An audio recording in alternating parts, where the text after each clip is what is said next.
Sports Perspective viewers and subscribers, welcome back to another video where we provide you with updates on what's going on in the sporting world. And in this particular video, we're going to be talking about cricket, lovely cricket. But before I get into the video, though, YouTube formalities, if this is your first time, coming across the channel, we would definitely appreciate if you hit the subscribe button, and as obviously we're trying to grow the channel, so we definitely appreciate if you hit the subscribe button. And if you like the content, give a thumbs up on the video, like the video as well, and share it, leave a comment, and also share the video as well if you so wish, and definitely appreciate whichever one you do, whether you like the video, whether you subscribe, whether you leave a comment and let me know your thoughts about what we discuss in the video, or share the video with a few people as well, because again, at the end of the day, the aim is to grow the channel while providing you with quality content. So definitely appreciate if you do that. But without further ado, let's get into the content of this particular video. And what we're going to be discussing today, or reviewing, is the West Indies 40 championship. West Indies have been doing well, are fairly well in the test arena. Even recently, their famous victory over Australia in Australia, which was unprecedented. A lot of people didn't expect the team to do that well, in Australia. And by extension, the 40 championship. So a lot of those players that played in Australia are back in the 40 championship now, along with other players who are trying to put their name in the hat for the next series that the West Indies test team will be playing. Hence, they're playing in the 40 championship, and you know putting up some good performances. So we're going to be reviewing round five of the championship, because that's where the competition is right now. I think round six starts sometime in April, right? But just going to review the results from round five, right? In round five, we had Trinidad and Tobago taking on Barbados. Also had Jamaica taking on the Leeward Islands.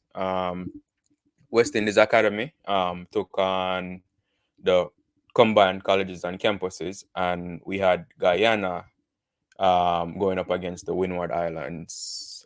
So those are the four matches for the round.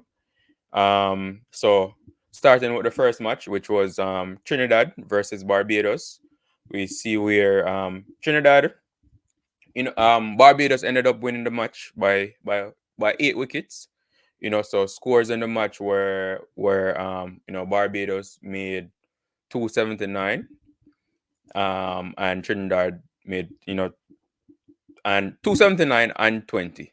Barbados ended up winning the match. So their first inning score was 279. Trinidad scores were 172 and 124. So, you know, just based on those scores, you can tell that the Barbados team had a pretty good bowling performance to be able to restrict, actually bowl out Trinidad for less than 200 runs in both of their innings. Right. So let's review the first innings of Barbados. So Barbados batted first and scored 279 in their first innings. And some notable scores in the innings were Jay Drakes. He made 72, which was the top scorer in their inning. Zachary McCaskey as well, who was a part of the team that was a part of the West Indies team that was in Australia. Even though he didn't get any playing time, he was with the squad, and he's back now in the 40 championship. And he scored 46 in the Barbados first innings, and also Shane Dowrich, right? Who is a veteran batsman, wicketkeeper batsman for Barbados and West Indies. He also chipped in with 40 runs for Barbados. Helping them to reach 279 in their first innings. Trinidad, in reply to that, they were only able to get to 172 in their first innings. With Amir Django, he played a wonderful knock.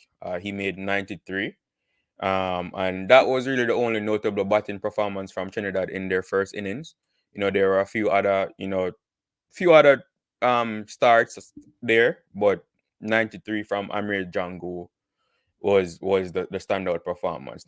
93 from out of 172. So that's more that that alone says it. The rest of the performances weren't that great, right? Bowling for Barbados in the first innings, we have Jason Holder.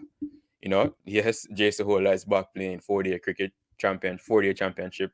And of course it's an attempt by him to put his name back in the hat of the selectors for the upcoming West Indies series. And he took 4 for 47 in the first innings, to help get Trinidad out for 172. And also we had Cumberbatch. He took 3 for 50 in the first innings, as well. So good, decent, good. So a brilliant performance by Jason Holder, also assisted by Cumberbatch, which took 3 wickets as well. Um, in the second innings, Trinidad were only able to make 124 runs. Right, again, Jason Holder taking 4 wickets. Taking 4 for 23 this time. So overall, Jason Holder took 8 wickets in the match. And we had Jomel Warrican, also an experienced campaigner, having experience playing for the West Indies in numerous Test series. He was the pick of the bowlers for Barbados in the Trinidad second innings. He took 6 for 31.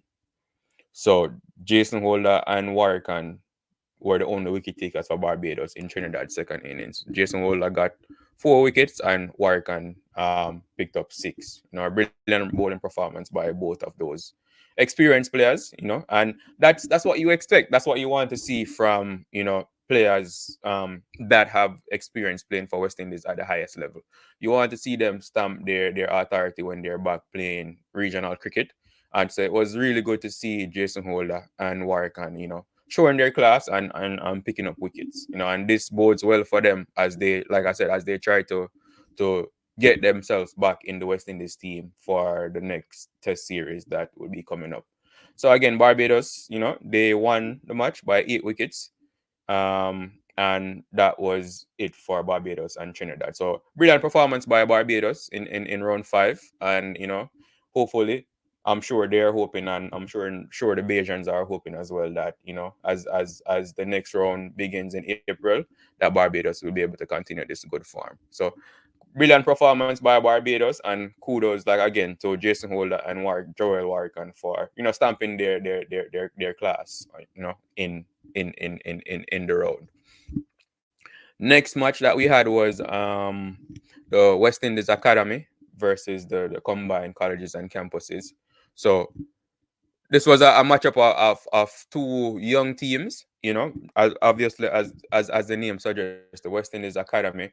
It's an academy team made up of a lot of upcoming young talents. Young West Indian talents. Whether it's from the under 19 level, or they might be a bit older than 19, but not as yet, be able to make the respective teams of their countries of birth. So they're in the academy, and the academy has a team in the competition, and they're putting up some good performances. Same thing for the combined colleges and campuses. So this is just a mixture of cricketers who are currently attending tertiary institutions across the Caribbean. They decided to make a team with comprising of these cricketers who are in tertiary education. So again, a battle of the young teams, and it was a very intense match. A lot of runs were scored. So scores in the game were as follows. West Indies Academy made 300 and 316 for 7 declared, and the combined colleges and campuses made 231 in their first innings and 324 in their second innings.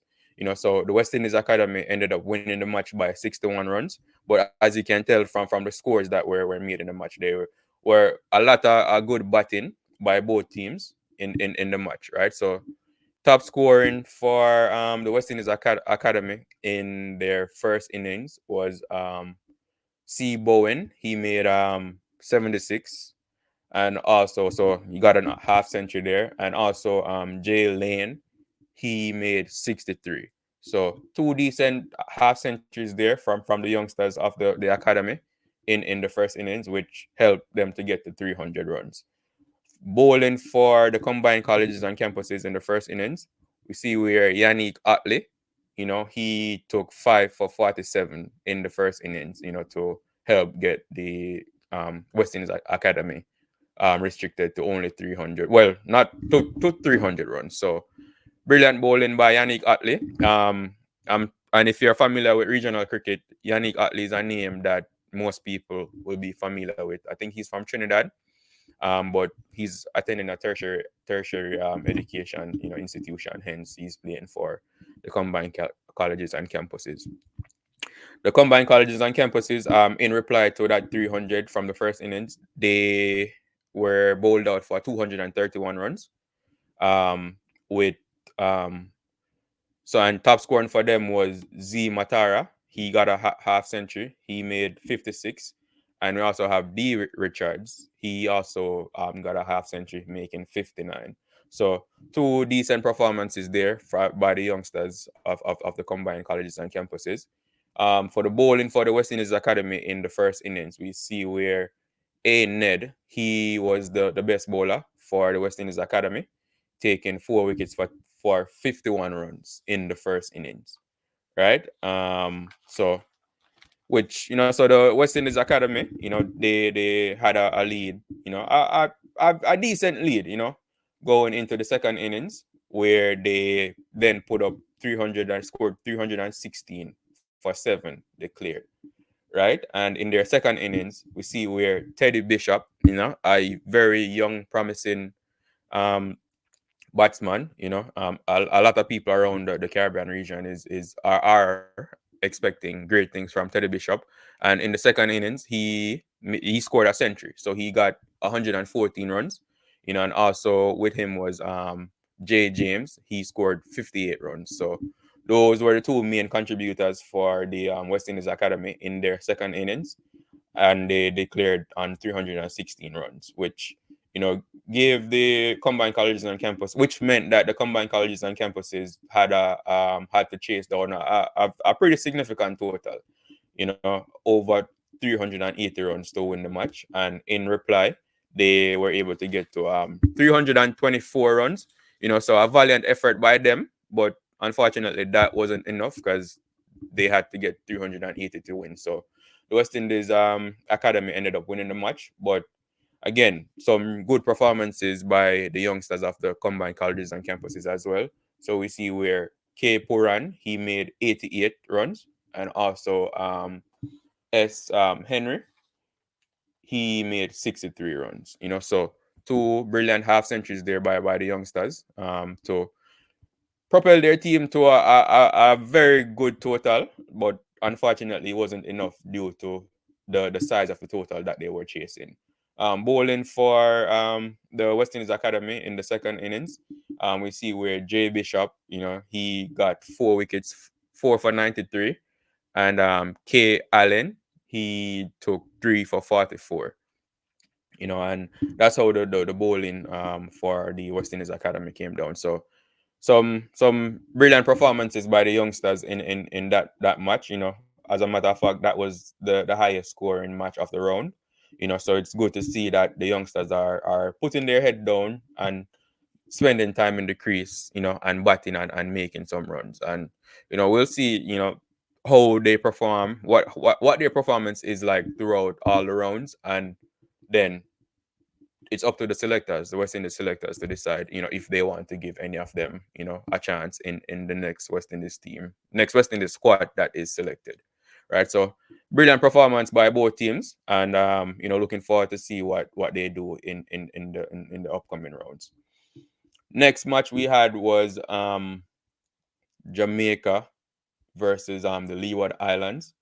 And the Leeward Islands ended up winning the match by 7 wickets, but it was a very competitive game as well. Scores in the match, so we have Jamaica making 221 and 196, and the Leeward Islands, they made 231 and 189 for 3, which is why they won by 7 wickets.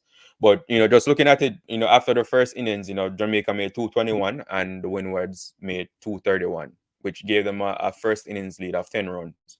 And so again, so a very competitive match, even though the result, a 7 wicket win, will seem on paper it seems, a very emphatic victory, but the match was actually closer than that.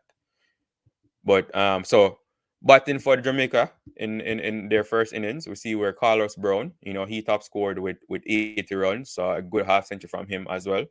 And we have Romain Morris, he made 42 runs, right? And those were the top scorers for Jamaica in their first innings. For the bowling for the Leewards, we see where Jeremiah Louis, he took 3 wickets, and also Raheem Cornwall, the Jimbo as they call him, he also took 3 wickets for the Leewards in Jamaica's first innings to restrict them to 221 runs.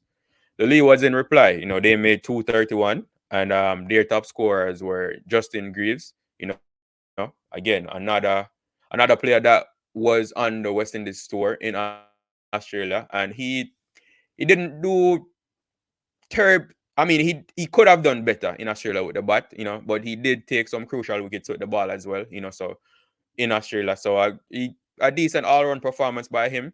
But again, like I said, it's good to see the players that have represented West Indies, coming into the regional competition and stamping their authority, on the league. So it was good to see Justin Greaves get a half century, and also supporting him was Casey Carty, another player that toured West Indies, and he had decent performances in Australia. He performed well in Australia.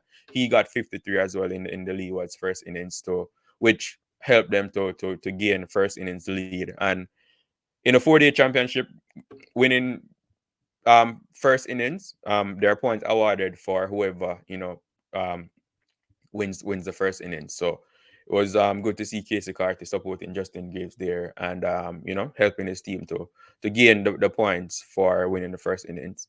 Bowling for Jamaica, we see where Pete Salmon, he took a 5-wicket haul, so he took 5 for 50, and Ramal Lewis, he took 4 for 80. So both of them are spinners, so it was good to see the spinners turning up and taking some wickets for Jamaica, and restricting the leeway to 231, even though that was more than Jamaica got. But again, like I said, that made for the game to be as close as it was, as intense as it was, throughout all 4 days. Right. In the second innings for Jamaica, they were only able to get to 196. And we see where Abhishek Mansingh, another young talented all-rounder. He's been around the Jamaican team for a few seasons now. See where he top scored and scored 52 runs, along with Kirk McKenzie. He made 33 runs. McKenzie, another West Indies player that toured Australia. Very talented batsman. But I would want to see him convert those starts that he got into bigger scores. That, because again, like I was saying, this regional championship is preparation for the West Indies team. So we'd definitely like to see Kirk McKenzie, taking advantage of these starts that he gets. Because I mean, if it's one thing with Kirk McKenzie, whenever you see him bat, there's no doubt that there's talent there. He plays some wonderful shots, always gets good starts, and then sometimes he gets out. And that's the only disappointing thing with McKenzie. So would I've loved to seeing him, convert that 30 to maybe a 50 or even a bigger score, and that would have given his team a better chance to win the match. But nonetheless, 30 is 33 he made. So it's a start. Hopefully he can convert that start to a bigger score, or even a century in the next round. Bowling for the Leeward Islands, again, we see where the same two, Raheem Cornwall and Jeremiah Louis, they were the pick of the bowlers for the Leeward Islands again. Both of them taking 3 wickets again. Second innings for the Leeward, so they were required to chase down 87 runs for victory, and they got to 189 for 3. So a very comfortable victory in the end, but it the match was very intense, and top scoring for them again was Justin Greaves again. He scored 94 this time. So definitely stamping his authority on the regional competition. And actually last year, the competition from last year as well, the 4-day competition from last year, Justin Greaves was one of the top scorers in that competition again, which led to him being called up to the West Indies squad that toured Australia. So like I said, again, it's good to see, those players that have represented West Indies, especially represented West Indies in recent series, showing their class in the regional competition. So Justin Greaves top scorer with 94 runs, and he was supported by Lewis, who made a half century as well. He got 57, and they were the ones that see their team to victory. In the second innings. So kudos to the Leeward Islands for winning that match. Like a very hard fought match, a very competitive match throughout all 4 days. But I'm Jamaica, so I would have wanted Jamaica to win. But unfortunately, the Leewards were just the better team, over the 4 days. And to be honest, they deserve to win the match. So congratulations to the Leeward Islands, and again, I hope that the players can continue to make good scores, right? We also had a match where Guyana.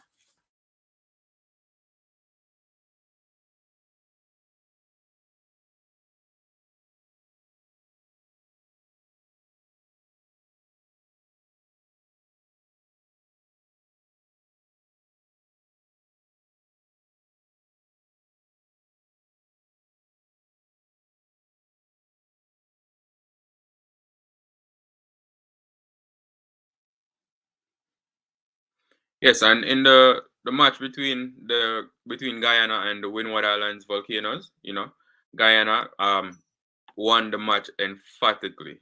They won the match by over 254 runs was their margin of victory. So that just goes to show how impressive they were against the Leeward Islands. So scores in the match: Guyana 308 and 224 for 2. Windward Islands 113 and 165. So a very poor batting performance by the Windwards, and actually it was a bit surprising because the Windwards are actually at the top of the table right now. They are leading the competition. So it was a bit surprising and disappointing to see that they weren't able to put up a stronger performance against Guyana. But with that being said, taking nothing away from Guyana, it was a brilliant performance by them. So scores, top scoring for Guyana in their first innings, we see where Kevin Sinclair, he made 74, and Gudakesh Moti, Gudakesh Moti, that spin champion for the West Indies. He also contributed he made 46 runs as well, and those were the top scorers for Guyana in their first innings. Bowling for the Windwards, we see where D. Cyrus he took a 5-wicket haul, right? So he took 5 for 67 in the first innings, and to help get Guyana all out for 308. The Windwards, in reply, in their first innings, though, it was very disappointing. They were only able to get to 113 runs, right? And there weren't really any notable performances with the bat. But bowling for Guyana in the first innings, we do see where Thorne, he took 4 for 38, and R. Ali Mohammed, he took 3 for 30. And those were the best bowlers for Guyana in the first inning, in the Windward's first innings.